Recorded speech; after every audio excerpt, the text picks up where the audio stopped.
Bentrovati, ci scusiamo del giorno, dell'orario, prometto che saremo molto veloci, è un adempimento dovuto perché dobbiamo designare, non eleggere, perché l'elezione riguarda tutta l'area nord, però nella riunione dell'area nord è stato deciso che al Veneto spetta il delegato del settore giovanile, o meglio la delegata del settore giovanile scolastico effettiva, e al Piemonte aspetta il delegato supplente. Quindi il quorum è stato raggiunto, mi dicono, e questo ci dà grande soddisfazione perché non era così facile raggiungerlo. Il Consiglio sa quanto ho rotto le scatole mattina, mezzogiorno e sera perché sentissero le società per convincerle a venire, per convincerle a partecipare. Saremo brevi, a meno che Walter Bedin, il nostro coordinatore, non voglia divagare su temi e quindi abbiamo il primo adempimento che dobbiamo, senza perdere tanto tempo, dobbiamo individuare il Presidente dell'Assemblea. Io propongo il professor Domenico Favero, che ha già l'esperienza, l'ha già avuta, e basterebbe un applauso nel caso l'Assemblea Presidente.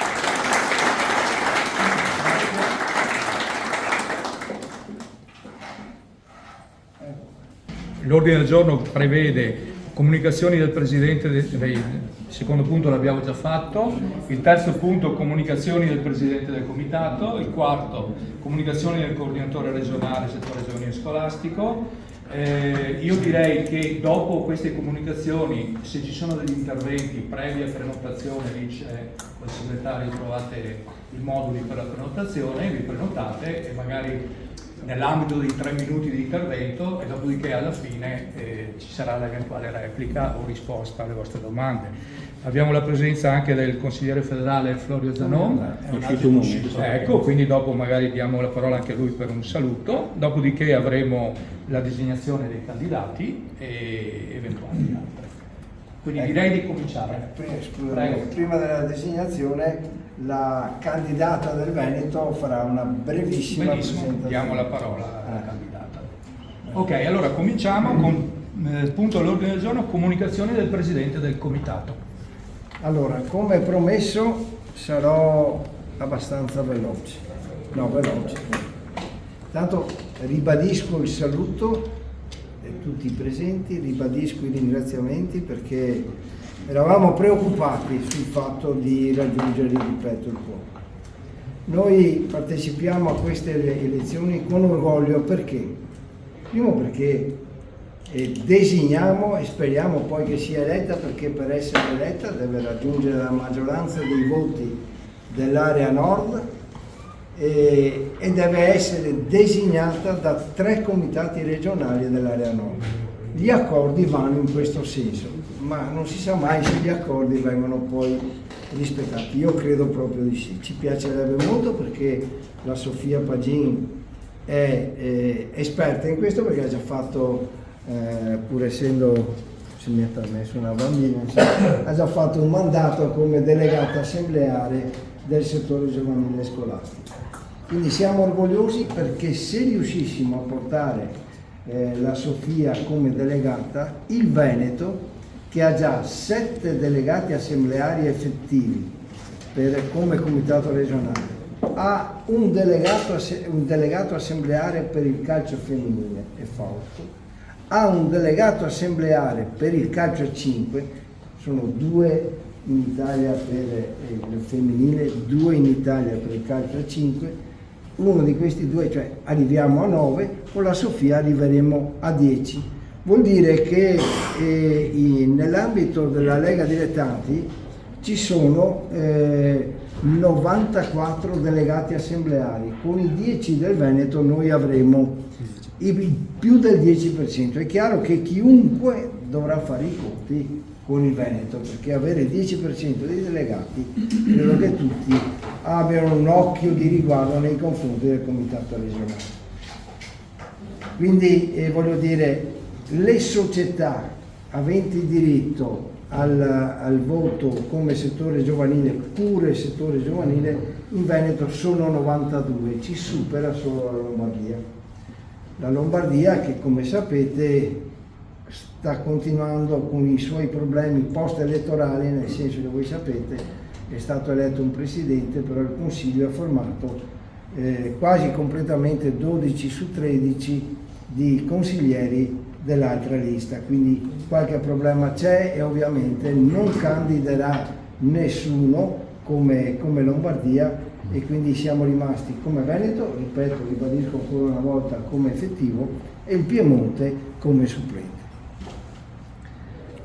Siamo orgogliosi delle nostre 92 società perché il settore giovanile nel Veneto ha avuto e continuerà ad avere un'importanza fondamentale per l'aspetto che è meramente tecnico, ma anche e soprattutto, come lo sappiamo e come ci sta adoperando l'ufficio di coordinamento presieduto da Walter Bedin, anche come e soprattutto per l'aspetto socio-educativo.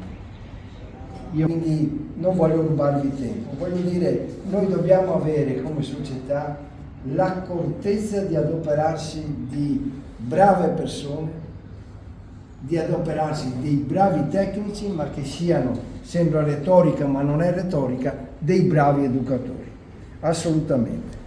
Come dicevo, noi dobbiamo garantire il divertimento ai nostri ragazzi e alle nostre ragazze, nel modo più assoluto, anche se quando si scende in campo si deve scendere assolutamente per vincere.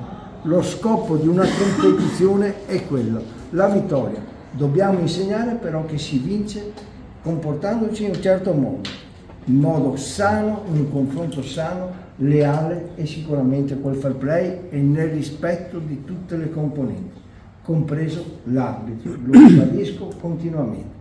Quando noi riusciremo ad applaudire anche l'arbitro, anche se sbaglia, perché è naturale che sbagli, perché è da solo ad arbitrare i nostri ragazzi, vuol dire che noi un passo avanti importantissimo l'abbiamo fatto. Concludo dicendo che noi non dobbiamo mai dimenticare, e lo ricordo sempre, ma in particolare quando incontro società di quello settore, noi non dobbiamo mai dimenticare che un bambino non nasce mai cattivo. Se il bambino cambia nel corso della vita, la colpa non è del bambino, la colpa è di qualcun altro. Io credo che, e non esagero questo, Walter ogni tanto mi guarda male quando dico questo, ma cerco appunto di dirlo in una maniera un po' più edulcorata. I bambini, i ragazzi hanno solo diritti, hanno anche, Walter, lasciamelo dire, il diritto di sbagliare. È chiaro che l'adulto ha il diritto e il dovere di intervenire laddove il ragazzo sbaglia, ma con modi che non siano assolutamente, voglio dire, penalizzanti, ma che siano modi che facciano capire dove hanno sbagliato, che facciano capire che si può recuperare. Quindi stiamo attenti, perché noi abbiamo in capo alle società, i presidenti delle società, i tecnici, c'è come dire, un aspetto educativo fondamentale. Non dobbiamo rovinare quello che fanno le famiglie e quello che fa la scuola. Il nostro è un ambito educativo a tutto campo e quindi dobbiamo assolutamente adoperarsi di persone che la pensano come noi, che la pensano in questa maniera. Io credo, e non sono parole mie queste che concludono questo brevissimo intervento, ma spero che qualche riflessione rimanga. E sono parole di Madre Teresa di Calcutta, che dice, che invita sempre a insegnare ai nostri figli a essere onesti e non furbi e a fare quello che è giusto e non quello che conviene. Credo di essere stato breve, buon lavoro e passiamo la parola, credo, al consigliere.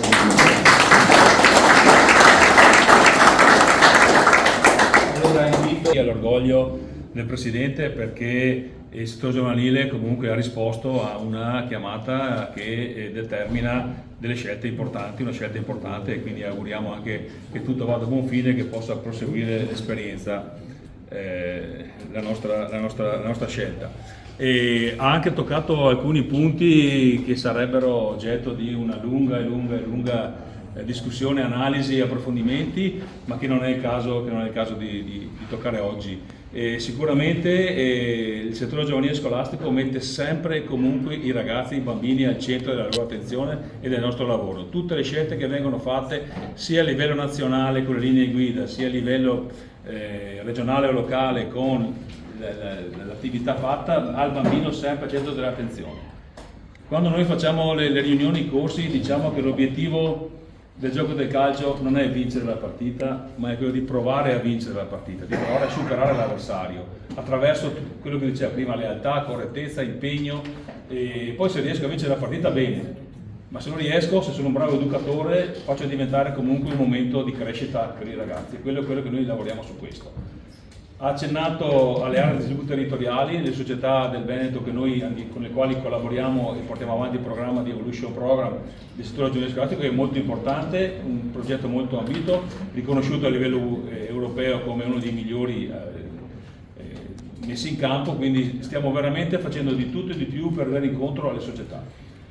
Chiaramente, come dicevo, le linee guida arrivano dal nazionale, se qualche volta queste linee guida si scontrano con le esigenze delle società, però grazie alla collaborazione con il comitato regionale e con le delegazioni e con le società, in alcune situazioni abbiamo veramente trovato dei compromessi che hanno garantito l'attività ai ragazzi nel modo migliore e rispettato i regolamenti.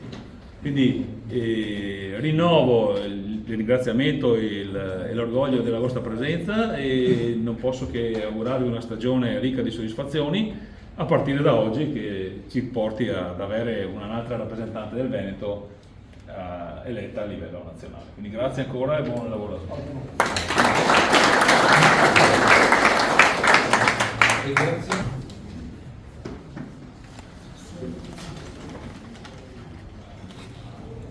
Buongiorno a tutti, io sono già stata presentata in realtà, io sono Sofia Bagino, ho 26 anni e dal 2019 ho scelto di affiancare prima gli studi e poi alla mia realtà professionale l'attività di segreteria in una realtà, diciamo, calcistica piccola della mia società, che è AS di Pionca, che in realtà ringrazio perché mi ha dato poi la possibilità anche di essere qui.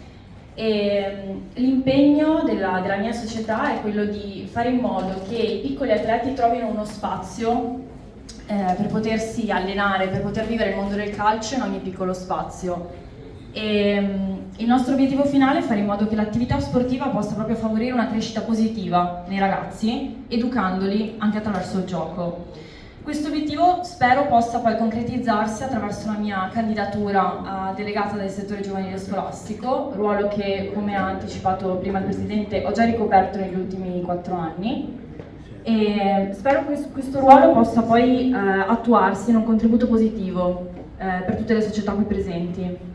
E colgo questa occasione per ringraziare il Presidente Ruzza per la fiducia dimostratami nuovamente, e ringrazio anche tutti coloro che in qualche modo sosterranno la mia candidatura a questo ruolo.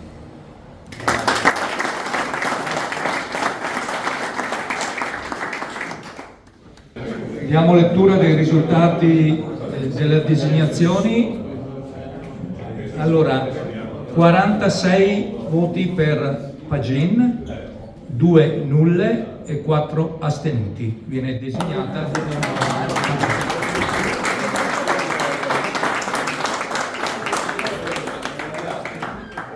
Avevamo paura di non raggiungere il quorum perché sabato con le società che svolgono l'attività principalmente il sabato pomeriggio avevamo molta paura.